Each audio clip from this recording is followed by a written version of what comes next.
নমস্কার বন্ধুরা, আজ আমি আপনাদের ভগবদ্গীতার এমন ৮টি বাণীর কথা বলবো যেগুলি আপনি বাস্তব জীবনে প্রয়োগ করলে আপনাদের জীবনও বদলে যেতে পারে। আর আপনি যদি এখনও বিপাশ শর্মা ইউটিউব চ্যানেলটি সাবস্ক্রাইব না করে থাকেন তাহলে অবশ্যই সাবস্ক্রাইব করে পাশে থাকুন। শ্রীকৃষ্ণের মধুস্মৃত বাণী হল ভগবদ্গীতা। হিন্দু ধর্মে ভগবদ্গীতা একটি অত্যন্ত মূল্যবান গ্রন্থ, যার কোনো দ্বিতীয় বিকল্প নেই। ভগবদ্গীতার বাণী যদি জীবনে কেউ অনুসরণ করেন, তার জীবনের সফলতা কেউ আটকাতে পারবে না। বলা হয়, জীবনে যদি কোনো সমস্যা এসে থাকে, যদি হতাশ গ্রাস করে, তাহলে ভগবদ্গীতা পাঠ করুন। পৃথিবীতে এমন কোনো সমস্যা নেই যার সমাধান ভগবদ্গীতায় নেই। এটি একটি দর্শন যা অতীতেও সকল বিপ্লবীদের অনুপ্রাণিত করেছে এবং বর্তমানেও অনেক মহৎপ্রাণ মানুষকে অনুপ্রাণিত করেন আর ভবিষ্যৎ প্রজন্মকেও অনুপ্রাণিত করবে। ভগবদ্গীতা যিনি সঠিকভাবে পাঠ করবেন এবং যিনি যথার্থভাবে গীতার অর্থ উপলব্ধি করবেন, তিনি নিশ্চিতভাবে একজন আদর্শ মানুষ হয়ে উঠবেন। তাই সকল ধর্ম, বর্ণ, জাতি ভেদাভেদ ভুলে প্রতিটি মানুষের উচিত ভগবদ্গীতা পাঠ করা। ভগবদ্গীতা আমাদের জীবন সম্পর্কে জ্ঞান দেয়। এই জীবন সম্পর্কে জ্ঞান প্রত্যেকটি মানুষের জন্য খুবই দরকার। উন্নত চরিত্র ও উদার মানসিকতা তৈরিতে এই জ্ঞান ভীষণভাবে সাহায্য করে। এক এক করে ভগবদ্গীতার এই ৮টি উপদেশ আপনাদের কাছে তুলে ধরছি, যা অনুসরণ করলে আপনার জীবন বদলে দেবে। ১ নম্বর, কর্মফলের আশা ত্যাগ করার শিক্ষা। আমাদের কোনো কাজ করার সঙ্গে সঙ্গেই আমাদের মনের মধ্যে সৃষ্টি হয় সেই কাজটির ফলের প্রতি কামনা। যেমন ধরুন, আপনি চাকরির পরীক্ষা দেবার সঙ্গে সঙ্গে ভেবে নিয়েছেন যে চাকরিটি আপনি পাচ্ছেন, কিন্তু পরীক্ষার ফলাফলে দেখা গেল যে লিস্টে আপনার কোনো নামই নেই। তখন কি হবে?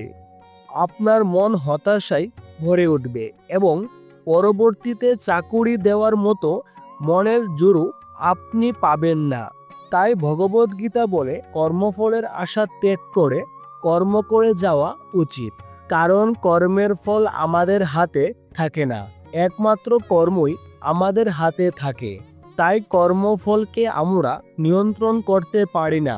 কর্মফলের আশা ত্যাগ করে যদি আমরা একই কর্ম বারবার করে যাই, তাহলে জীবনে বিকলতা এলেও আমরা ভারাক্রান্ত হব না। আর এইভাবে আশা ত্যাগ করে কর্ম করতে করতে একদিন আমরা সফল হবই। ২ নম্বর, জীবনে শান্তি আসবে কিভাবে? ভগবদ্গীতায় বলা হয়েছে যে হিংসা, লোভ, কামনা ত্যাগ করলে আপনি জীবনে শান্তি খুঁজে পাবেন। প্রকৃতপক্ষে আমরা তখনই অসুখী হই যখন আমরা নিজেদের জীবনের সাথে অন্য কারোর জীবনের তুলনা করি। অন্য কারোর সুখে আমরা ঈর্ষান্বিত হই বা হিংসাবোধ করি। তখনই আমাদের নিজেদেরকে সবচেয়ে দুঃখী বলে মনে হয়। সুখ শান্তি পেতে গেলে সবার আগেই লোভ, লালসা, হিংসা, কামনাকে বর্জন করতে হবে। ৩ নম্বর, জীবনে সুখী হবেন কিভাবে? কারোর থেকে কি পাবেন সেই আশা ত্যাগ করুন। নীরবে নিজের অর্থটুকু ভোগ করুন। জীবনে সম্পদ বা অসুবিধা কিছুই আপনি নিজে বেছে নিতে পারবেন না। জীবন আপনাকে যা দেবে সেটাই আপনার মেনে নেওয়া প্রয়োজন। এই বিষয়গুলি আপনার পূর্বকৃত কর্মফলের সাথে ঘনিষ্ঠভাবে সম্পর্কিত। তাই কারোর কাছে কিছু আশা করবেন না। সুখী হবার জন্য এটাও একটা অন্যতম পন্থা। ৪ নম্বর, ক্রোধ ত্যাগ করুন। ভগবদ্গীতায় বলা হয়েছে, ক্রোধ মানুষের জন্য ক্ষতিকারক। ক্রোধকে আসরিক শক্তি বলা হয়। দেখুন, আজকের দিনে ডাক্তারও বলছে, যদি সুস্থ থাকতে চান রাগ, উত্তেজনা এগুলি ভুলে যান। আশা করি বুঝতেই পারছেন ভগবদ গীতার মধ্যে কত বড় বিজ্ঞান রয়েছে। 5 নম্বর, কর্মের তাৎপর্য উপলব্ধি করা। ভগবদ গীতায় বলা হয়েছে প্রতিটি মানুষ নিজ নিজ কর্ম অনুসারে ফল ভোগ করেন। তাই সৎ ব্যক্তির জীবনের দুঃখ দেখে কখনো অসৎ জীবনযাপন করা উচিত নয়।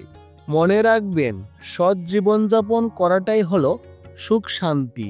গভীরভাবে দেখতে গেলে মহাভারতে যুধিষ্ঠির পঞ্চপাণ্ডব যখন 13 বছর বনবাস ভোগ করছিলেন, তখন ওনারা ভোগ করছিলেন অতিশয় কষ্ট।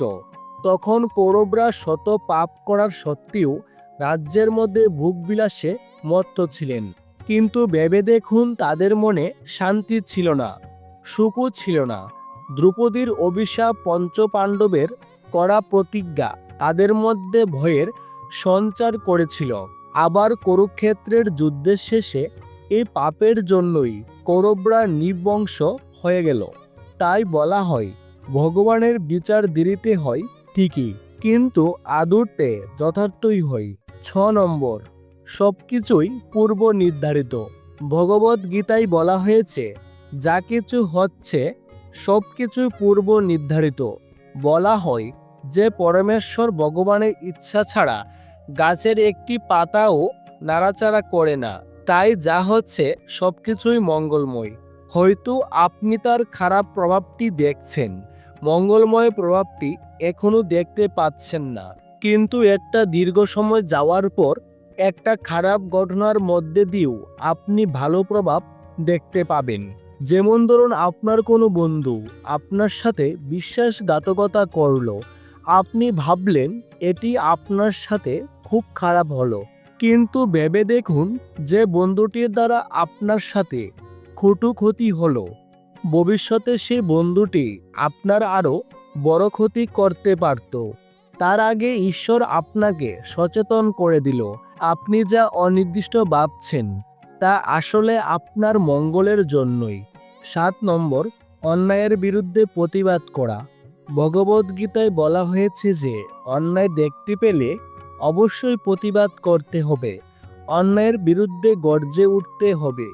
চুপচাপ অন্যায় সহ্য করার ক্ষেত্রে মহাপাপ আর কিছুই হয় না। যে পাপ বিশ্ব দ্রোণাচার্য এরা করেছিলেন, সেই পাপের প্রভাবে কুরুক্ষেত্রের যুদ্ধে এদের বীরত্ব কোনো কাজে আসেনি। 8 নম্বর, সর্বশেষ উপদেশটি হলো সংযত আচরণ। অন্যায়ের বিরুদ্ধে প্রতিবাদ করা অবশ্যই উচিত, কিন্তু তার সাথে মাথায় রাখতে হবে যে আপনার আচরণে, ব্যবহার এবং কথার দ্বারা যে কোনো নিরপরাধী ব্যক্তি ব্যতীত না হয়।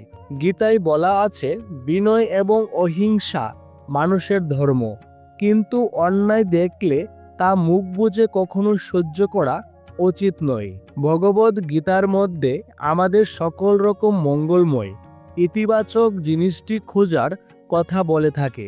তাই ভগবদ গীতাকে যিনি উপলব্ধি করবেন তিনি কখনোই হতাশাগ্রস্ত হবেন না, কখনো জীবনযুদ্ধে হেরে যাবে না। পরিশেষে তার জয় কখনো কেউ আটকাতে পারবে না। তো বন্ধুরা, আজ এখানেই শেষ করছি। এই বিষয়ে আপনার কি মতামত তা আপনি আমাকে জানাতে ভুলবেন না। ভালো থাকবেন, ধন্যবাদ।